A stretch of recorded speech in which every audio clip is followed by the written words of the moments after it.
Bonjour et bienvenue dans cette vidéo où on va parler de ce qui est arrivé à Beauty Bay. Pas d'inquiétude.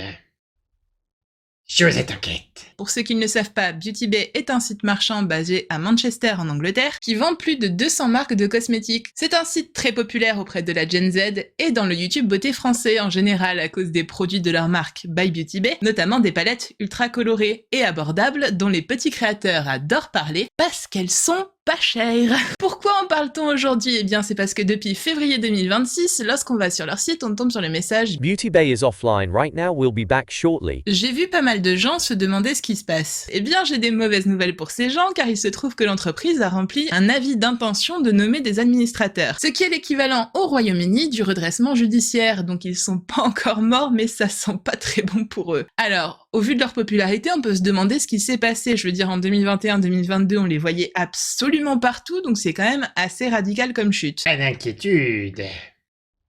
Josette enquête. Je vous ai groupé des informations des articles sur lesquels je suis tombée. Donc, qu'est-ce qui s'est passé? Eh bien déjà, leurs ventes se sont un peu cassées la gueule. Le chiffre d'affaires, c'est-à-dire le total des ventes réalisées par l'entreprise avant la pandémie en 2019, c'était 82 millions de pounds, soit 93,53 millions d'euros. En 2020, avec la pandémie, les gens n'allaient plus en magasin, il a été beaucoup plus facile pour eux de trouver des clients, donc il y a eu une grosse augmentation à 134 millions de pounds, soit 152,84 millions d'euros. En 2021, post-pandémie, les choses ont réouvertes et du coup ils sont repassés à un niveau normal de 93 millions de pounds, soit 106,08 millions d'euros, mais toujours en augmentation comparé à 2019. Le problème, c'est que la diminution a continué en 2022 où ils sont passés à 75,58 millions de pounds, soit 86,21 millions d'euros, donc une bonne chute. Ils ont un tout petit peu augmenté en 2023 à 78,5 millions de pounds, soit 89,54 millions d'euros, mais on est toujours en dessous. On pourrait me dire que c'est pas énorme comme diminution, on est sur du moins 4% entre 2019 et 2023, mais le truc c'est ce que je vous montre là, c'est le chiffre d'affaires, c'est-à-dire le total de tout ce que les clients ont payé sur Beauty Bay. Ça ne prend pas en compte les coûts et vous allez voir que ça diminue très vite. Pour les sites marchands comme eux, c'est la grosse galère actuellement. Galère sponsorisée par Costa Concordia. Parce que les marges sont vraiment pas énormes. Déjà, il faut prendre en compte la marge commerciale qui est de 30 à 45% pour un site marchand comme Beauty Bay, qui a un fonctionnement exclusivement en ligne, sans magasin. Ça veut dire que quand on achète un produit sur leur site, il y a 30 à 45% du prix qui part au site, le reste sert à payer le produit à l'entreprise de cosmétiques. Et déjà rien que là, apparemment ils auraient pas payé tout ce qu'ils devaient. Alors, une autre question qui est revenue souvent, c'était à quand un refill sur Beauty Bay? Ben, il y en aura pas, les amis. Beauty Bay ne paye pas ses factures. J'en ai rien à foutre, je le dis. Des impayés, donc j'ai décidé d'arrêter de travailler avec eux et de ne plus leur envoyer des produits. 30 à 45%, ça paraît pas du tout ridicule, mais cette marge ne comprend pas les autres coûts. Rien que les coûts pour réaliser les commandes représentent de 10 à 15% du prix. Ils sont compris dans ce qu'on appelle la marge brute comptable, c'est ce qui correspond à la marge commerciale, moins les coûts directs, notamment les frais de logistique comme le stockage, les frais de livraison, les casses, les retours, les promotions. Et le problème, c'est que les frais logistiques ont explosé avec l'inflation et en partie le Brexit. Donc cette marge a bien chuté. Ils sont passés d'une marge brute de 20% en 2020 et 21% en 2021 à 14% en 2022. Je crois qu'on tient quelque chose. Et ça ne comprend pas les coûts généraux comme le marketing qui représentent entre 20 et 35% du prix de vente. Une fois qu'on a bien tout pris en compte, on se retrouve avec une marge opérationnelle entre plus 3% et moins 5%. Oui, moins 5% c'est une perte, et c'est pas ouf. Abonnez-vous. Abonnez-vous vite.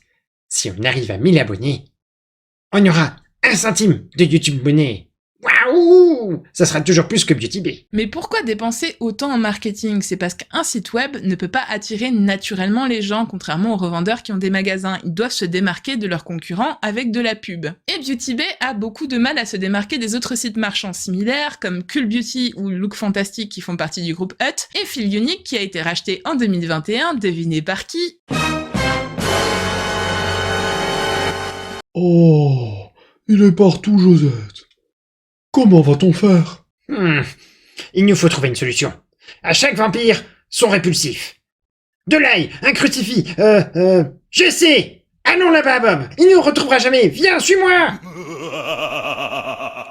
On peut en parler de Sephora, vu qu'ils sont revenus au Royaume-Uni en 2023 après 15 ans d'absence. Ils ont réouvert des magasins, ils ont eu pas mal de succès là-bas vu qu'ils prévoient d'en avoir 20 ouverts d'ici 2027, des magasins énormes mais aussi des plus petits pour s'adapter aux demandes de leurs consommateurs. Donc comme vous pouvez le voir, ça tourne super bien pour eux. Et la question que je me pose souvent, c'est comment Sephora arrive à avoir autant de succès par rapport à un site comme Beauty Bay? Parce que Beauty Bay a toujours fait pas mal de promotions à des prix intéressants, alors que Sephora, ils ont des prix délirants et un programme de fidélité que je trouve tout pourri parce qu'ils offrent pas vraiment d'avantages financiers aux clients. Eh bien, c'est exactement pour ça. Parce que si ton seul facteur de différenciation, c'est de faire des prix plus bas, tu réduis tes marges et tu ne tiens pas. Rajoutez à ça le géant Amazon qui est en train de tout éclipser sur le marché et le fait que les marques préfèrent investir sur leur propre site ou sur leur TikTok Shop que de passer par des revendeurs et on a un très mauvais climat pour Beauty Bay. Mais alors, est-ce qu'ils peuvent être sauvés? Est-ce qu'un site marchand multimarque peut fonctionner dans ce climat-là? Oui, ça peut fonctionner, mais il y a besoin de plusieurs choses. Déjà d'une bonne sélection de produits parce que sinon personne ne vient chez toi. Des marques exclusives parce que si les gens peuvent acheter le même produit partout, ils n'ont plus d'intérêt à venir chez toi. Sans que tu fasses des promotions qui réduisent donc tes marges qui, je le rappelle, sont ridicules. Dans la même logique d'exclusivité, il faut investir sur sa marque privée. Et alors, qu'est-ce qu'une marque privée? C'est quand une entreprise va voir un fabricant avec des spécifications et le fabricant développe et produit des produits uniques à la marque, à ne pas confondre avec une marque blanche, où le fabricant en question vend un produit préfabriqué et l'entreprise personnalise seulement l'étiquetage et le marketing autour du produit. Dans le cas d'une marque blanche, le fabricant va vendre le même produit à plein d'entreprises. Le produit n'a plus rien d'unique, or c'est d'un produit unique dont les sites marchands ont besoin pour se démarquer. Et c'est pour ça que beaucoup de distributeurs ont leur marque privée. By Beauty Bay pour Beauty Bay, Sephora Collection pour Sephora, le maquillage de Nocibé, ils ont l'exclusivité des produits et des plus grosses marges dessus vu qu'il n'y a que le fabricant à payer. Ensuite, il faut faire du contenu, beaucoup de contenu. Des vidéos, des tutos, des campagnes avec des influenceurs, mais aussi des emails, des notifications, des suggestions, des avis clients. L'idée est d'amener du trafic vers ton site de façon organique en réduisant ce qu'on appelle le coût d'acquisition client. Le coût d'acquisition client, c'est le ratio entre le budget marketing que tu vas dépenser pour acquérir de nouveaux clients, par exemple par des publicités ciblées de Google et Meta qui sont très chères, divisé par le nombre de nouveaux clients que tu as acquis. Ça donne, comme son nom l'indique, le montant que l'entreprise doit payer pour acquérir un nouveau client. On est sur un CAC moyen de 127 € par nouveau client dans le domaine de la beauté. Va falloir qu'il en achète des produits pour rentabiliser les 127 €. 127 €? Mais personne n'arrivera jamais à rentabiliser ça! 2 seconds later. Josette! Je viens d'acheter 3 Mother Chips sur Sephora. Mais Bob, tu n'as plus d'argent! Comment t'as fait ça? Oui, mais j'ai le 4 fois sans frais. Ah. Ils ont tout compris chez Sephora. Du coup, pour rentabiliser ces clients-là, il faut bien les connaître en faisant des recommandations ciblées, notamment en collectant leurs données. Pour fonctionner, il faut aussi faire des campagnes de promotion, mais ciblées, pour attirer des gens en limitant les pertes de profit. Et enfin, pour garder un maximum de clients, on peut le faire avec un bon programme de fidélité. Mais rappelez-vous, on ne cherche pas à fournir des prix bas aux gens parce que nos marges sont toutes petites. Il vaut mieux leur vendre des sentiments et surtout un statut. À force de gérer les tubes de rouge à lèvres, ils sont devenus très bons pour entuber les gens. Et c'est quelque chose que Sephora a merveilleusement bien réussi, mais c'est un sujet que je garde pour une prochaine fois. Quelque chose cloche, Bob. Cette affaire est trop propre. Il y a quelque chose qui manque. Nous passons à côté de quelque chose. Ah ah!